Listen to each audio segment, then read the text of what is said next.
Glória a Deus, bendito seja o nome do Senhor por esse momento em que a gente pode estar junto aqui, glorificando o nome do Senhor, adorando ao Deus de toda a salvação, glorificando. A humanidade parece que se completa nisso, ela foi feita para isso. Mas eu queria meditar com vocês essa breve reflexão num texto, que está em 1 Pedro, versículo 3, ou capítulo 3, versículos 14 e 15. É só uma breve reflexão mesmo. 1 Pedro 3, versículo 14 e 15 diz assim: Todavia, mesmo que venham a sofrer, porque praticam a justiça, vocês são felizes. Não temam aquilo que eles temem, não fiquem amedrontados. Antes, santifiquem a Cristo como Senhor em seu coração e estejam sempre preparados para responder a qualquer pessoa que pedir a razão da esperança que há em vocês. Notem que nesse texto ele fala para a gente estar sempre pronto para responder a razão da nossa esperança. Mas é interessante que nesse texto ele fala que mesmo que nós venhamos a sofrer, nós seremos felizes. Parece coisas que se contradizem, mas não. São paradoxos, mas não se contradizem. Porque não é uma felicidade que normalmente se conhece. Uma felicidade que vem de simplesmente você satisfazer todos os seus desejos. Não é uma paz que normalmente conhece, uma paz que significa que é aquilo que é contrário à guerra. Não tem guerra, mas tem paz. Está tudo bem na minha vida, estou em paz. Não é essa paz. Também não é essa alegria. Aqui Pedro é como se ele dissesse: olha, quando alguém vê na sua vida uma esperança que não tem motivo, as pessoas vão olhar ao seu redor, ver, mesmo que vocês estejam sofrendo, vai haver uma esperança em vocês.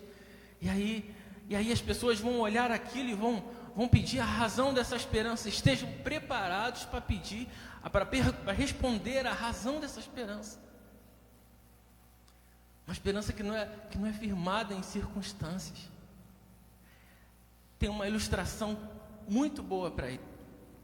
Conta-se de um menino que estava sentado nos bancos da frente de um avião. Mas esse avião, ele estava em uma turbulência muito forte, uma tempestade muito forte, e tinha uma turbulência, e estava todo mundo apavorado, mas o menino estava sentado lá na frente, calmo. E a turbulência foi piorando, e as pessoas continuaram a se inquietar, a ficar com medo, mas elas olhavam para o menino e ele continuava calmo. Até que perguntaram para o menino: menino, você não está vendo, não? Como é que você pode estar assim tão calmo? Ele respondeu: porque meu pai é o piloto. Ele confiava não nas circunstâncias. Ele confiava porque o pai era o piloto da aeronave. Ele sabia, talvez ele confiasse na competência do seu pai. Mas o interessante nessa ilustração é que o pai do céu, o pai desse menino, existem circunstâncias que talvez ali no avião ele não pudesse contornar. Mas Deus não há circunstância que ele não possa contornar. Então, antes de falar da razão da esperança, nós precisamos falar do Deus da esperança. Precisamos conhecer aquele que é o objeto da nossa esperança. Precisamos falar um pouco daquele a qual a gente deposita a nossa esperança. A gente tem que falar de quem e de qual. Quem é a nossa esperança? E qual é a nossa esperança? É isso que Deus colocou no meu coração para compartilhar com você. Então, a primeira coisa que a gente tem que ver sobre Deus, sobre a pessoa de Deus, é a respeito de sua soberania. A gente tem que compreender essa questão da soberania de Deus. Pelo menos isso. E soberania de Deus significa que Deus, Ele pode fazer tudo o que Ele deseja fazer. Quer dizer, que não há nenhuma força fora de Deus que possa impedir a Deus de fazer a sua vontade. Quando Ele decide que algo deve acontecer, aquilo acontece. É isso que é soberania de Deus. Então, a primeira coisa que a gente tem que conhecer, falar desse Deus, antes da gente falar da esperança. Primeiro é que Ele está no controle de tudo. A Bíblia diz em Isaías 46, versículos 9 e 10, diz assim: eu sou Deus e não há nenhum outro Deus. Não há outro semelhante a mim. Desde o princípio eu anuncio o que há de acontecer, e desde a antiguidade revelo as coisas que ainda não aconteceram. Eu digo, o meu conselho permanecerá de pé e farei toda a minha vontade. Então, desde o princípio, Deus anuncia o fim. E passado, presente, futuro, está tudo diante dele. Ele conhece todas as coisas e não há nada que ele não conheça. Tudo está no controle das suas mãos. Aí você pode pensar, pô, mas isso tudo que está acontecendo? Olha para esse Deus que transcende o tempo, o espaço e a matéria. Deus é eterno, não teve começo nem fim. Deus é infinito em tudo que Ele é. E Deus é Espírito, Ele transcende. Assim como meus pensamentos são maiores do que os vossos pensamentos, os pensamentos de Deus são maiores que os nossos. O caminho de Deus é maior do que o nosso. Então é natural em algum momento a gente não compreender, mas a gente pode confiar. Confiar que Ele está no controle. E ainda que há alguma coisa que a gente não compreenda, que é natural, se Ele transcende, se Ele é maior, se não há nada na criação comparado a Ele, então é natural haver momentos em que a gente não compreende, mas não precisa haver momentos em que não podemos confiar. Podemos confiar sempre. E Deus, Ele não apenas declara o que vai acontecer no futuro, Ele faz acontecer. O meu conselho permanecerá de pé. Ele faz acontecer. Quando nós disciplinamos um filho, naquele momento que a gente disciplina o filho, a gente está buscando um bem maior. A gente não quer que ele chore, a gente não quer que ele sofra, mas a gente quer às vezes que ele seja melhor, quer protegê-lo, quer que ele se torne uma pessoa melhor, quer que ele se torne uma pessoa de bem, quer que ele se torne uma pessoa firme, corajosa. E a gente o disciplina buscando o bem maior. Deus também busca um bem maior. Por isso Ele não nos isenta das questões inerentes a essa vida, nas situações que se ocorrem, das tribulações, das doenças, das coisas. Não, nós participamos dela, mas Ele nos ajuda a passar por ela. E muitas vezes elas servem para nos despertar. Existem pessoas que passam a vida inteira sem nem pensar em Deus. Passam a vida inteira vivendo do jeito que quer, da maneira que acha correto, não se preocupa. Mas quando acontece uma pandemia, uma coisa dessa, a primeira coisa a fazer, às vezes, é buscar os pés de Deus. É ir aos pés de Deus. Então aquilo dali fez com que ele acordasse, fez com que ele discernisse o que realmente importa um pouco. Um pouco não, muito. Aquilo que importa primeiro do que as coisas secundárias. Ao próprio Deus que às vezes é negligenciado. Então Deus ali como Cornélio lá em Atos, né? Conta-se de um homem chamado Cornélio que as orações dele e as caridades que ele fazia foram agradáveis a Deus, subiram até a Deus e Deus recebeu aquilo com alegria. O que Deus fez por ele? Satisfez tudo que ele queria? Todos os seus caprichos? Não. Deus providenciou que ele ouvisse o Evangelho e ele e sua casa se convertesse. E agora sim, o problema do afastamento, o problema do pecado tinha sido resolvido. E ele agora estava na presença do Senhor e caminhava em conhecer e conhecia mais esse Deus e andava na presença dele. Deus providenciou para ele o que importava.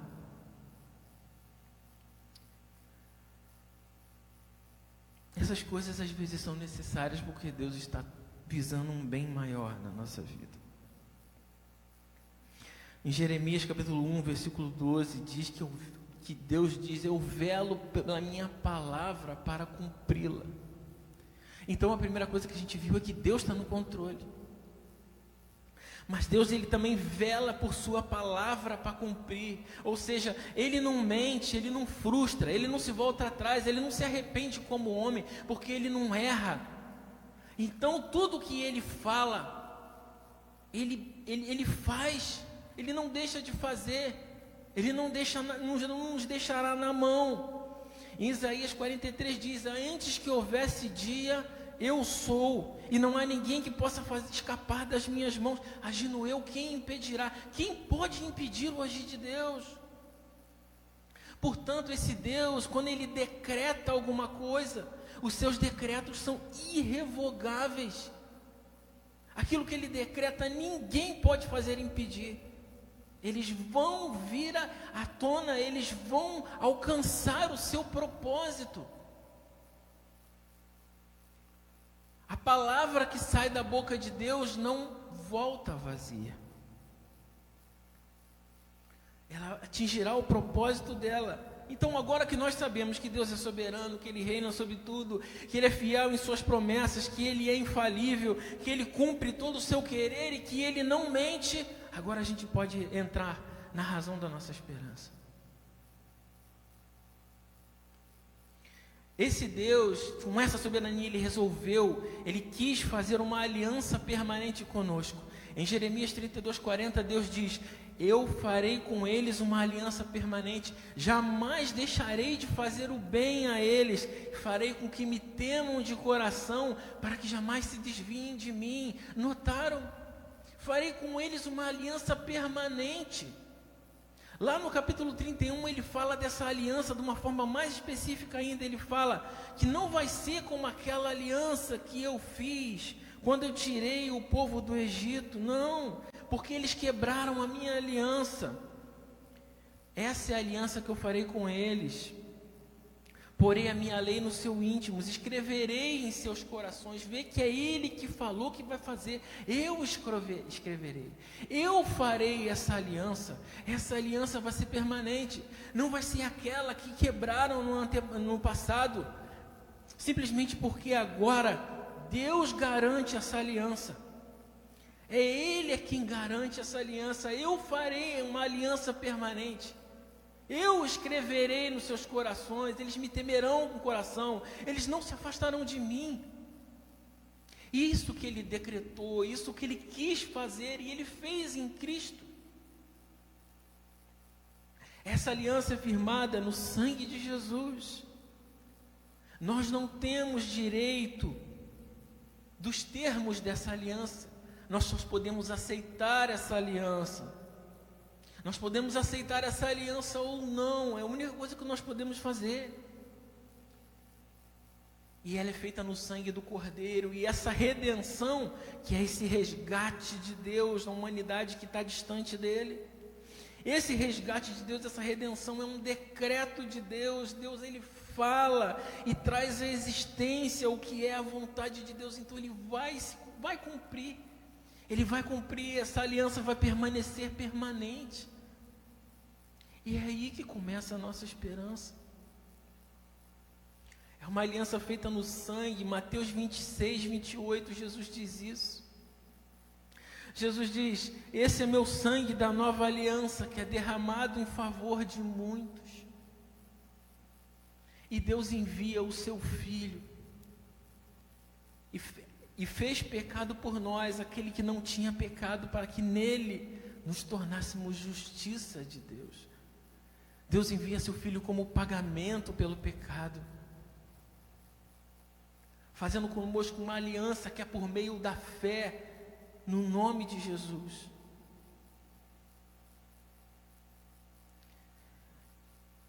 Jesus, ele diz em João 3,15, diz: também é necessário que o Filho do Homem seja levantado, para que todo aquele que nele crer tenha a vida eterna.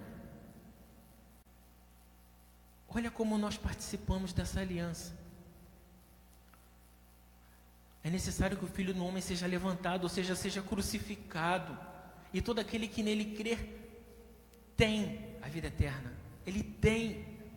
A vida eterna começa aqui e se consuma lá, e vai se consumar lá, vai alcançar sua plenitude lá, mas ela começa aqui. Jesus diz, ele fala do caráter eterno dessa aliança. Em João 6,47 ele diz: eu asseguro que aquele que crê tem a vida eterna. Aquele que crê tem. Mas eu não posso crer do jeito que eu quero, eu não posso crer do jeito que eu acho correto, eu não posso crer da minha maneira em Jesus, mas eu tenho que crer naquilo que Jesus disse que é, e aquilo que Ele disse que veio fazer. E quando eu confesso a Jesus como Senhor e creio no que Ele falou, no seu Evangelho, eu participo dessa aliança. E ela nunca mais vai ser quebrada. Ninguém mais nos arrebatará da mão de Cristo. Ninguém pode mudar isso. Seremos de Deus e nem nós mesmos conseguimos deixar de ser de Deus. Aí experimentamos uma coisa nova, um novo nascimento, um coração novo, uma esperança nova. Porque é uma esperança firmada no que Deus fez por nós, não no que nós podemos fazer. Em 1 Pedro 1, 3-7, diz exatamente tudo que a gente está conversando aqui, lá resume. Diz: bendito seja o Deus e Pai, conforme sua grande misericórdia, Ele nos resgatou para uma esperança viva, por meio da ressurreição de Cristo, para uma herança que não pode perecer, ela não pode se macular, ela não pode perder o seu valor, herança guardada nos céus para nós que, mediante a fé, são protegidos pelo poder de Deus, até chegar à salvação, prestes a ser revelada no último tempo. Nisto vocês exultam, ainda que agora por um pouco devamos ser entristecidos por todo tipo de provação. E assim acontece para que a prova da vossa fé, que muito mais valiosa do que ouro que perece, é genuína e resultará em louvor e glória. Vê os elementos disso que foi dito. A grande misericórdia de Deus nos regenerou para uma esperança viva por meio de Cristo. Essa esperança não pode se perder, é uma esperança guardada nos céus, porque Deus prometeu, esse Deus que não se frustra, esse Deus que não erra, esse Deus que não falha, Ele que prometeu e Ele vai cumprir, e Ele nos dá o selo dessa promessa que é o Espírito Santo. E quando nós temos o Espírito Santo, o Consolador, aquele que nos ajuda, aquele que nos fortalece, aquele que nos dá poder para viver o Evangelho, quando Ele mesmo é o selo, é a comprovação de que pertencemos a Deus e que podemos esperar que tudo que Deus prometeu vai se cumprir em nós. E isso se dá como? Como eu participo disso? Quando eu confesso que Jesus é o Senhor da minha vida e creio no Evangelho. E isso não serve apenas para o futuro, isso serve para o presente. A vida eterna começa agora, na comunhão que temos com Deus. Esse é o regozijo, essa é a paz de Deus em nós, a alegria de Deus em nós. O cristão tem 3 liberdades: a liberdade de não carregar culpa, a liberdade para dizer não ao pecado e a liberdade para estar com Deus. E Paulo, para fechar, Paulo no capítulo 5 de Romanos, ele vai ali listar as bênçãos da justificação pela fé, aquilo que nós podemos esperar de Deus e descansar em seus braços. Ele diz que nós temos paz com Deus. Ou seja, Deus se reconciliou conosco. Ele diz que nós temos acesso a Deus, coisa que não existia antes por causa do pecado. Ele diz que nós temos uma esperança, uma certeza da glória de Deus, certeza de uma vitória, de um triunfo final na pessoa de Cristo. E que as coisas terrenas não são o motivo principal da nossa vida, mas nossa expectativa de uma manifestação final da glória de Deus. E a glória, ele fala que a glória nas tribulações, ou seja, as coisas difíceis que nós passamos nesse tempo, ela redunda numa consciência do amor de Deus. Ou seja, eu vou vivendo essas coisas difíceis, Deus vai passando comigo, vai me consolando, vai estando comigo. Quando eu clamo, Ele me ouve. E assim, quando eu passo por essas coisas e vejo que Ele esteve comigo, a minha esperança cresce, a minha confiança cresce e a minha esperança cresce. Cada vez menos o meu coração se tribula e se enche de medo por causa das coisas, porque eu sei que Ele está comigo e sei que Ele vai me ouvir. E começo a ter a consciência de que Ele me ama. E isso eu alcanço uma plenitude, onde parece que a minha alma descansa como um rio sereno. Tal é a tamanha confiança em Deus. Essa é a razão da nossa esperança. Essa é a razão da nossa canção. Cristo. A porta ainda está aberta. O ministério da reconciliação ainda está operando. É só você entrar pela porta. A porta da casa de Deus está aberta. Você pode entrar do jeito que você tiver. E quando você entrar, Ele vai te limpar, Ele vai trocar tuas vestes, tua roupa. Ele vai mandar você sentar à sua mesa. E Ele vai te chamar de filho. Essa porta é Cristo. Que o Senhor possa encher o teu coração da esperança viva. Que o Senhor possa aquietar a tua alma. Que o Senhor possa encher o teu coração de uma alegria que vem dEle. A fim de que você experimente dessa plenitude e encha a sua boca de louvores a Deus, para a glória do nome dEle, em nome de Jesus. Amém.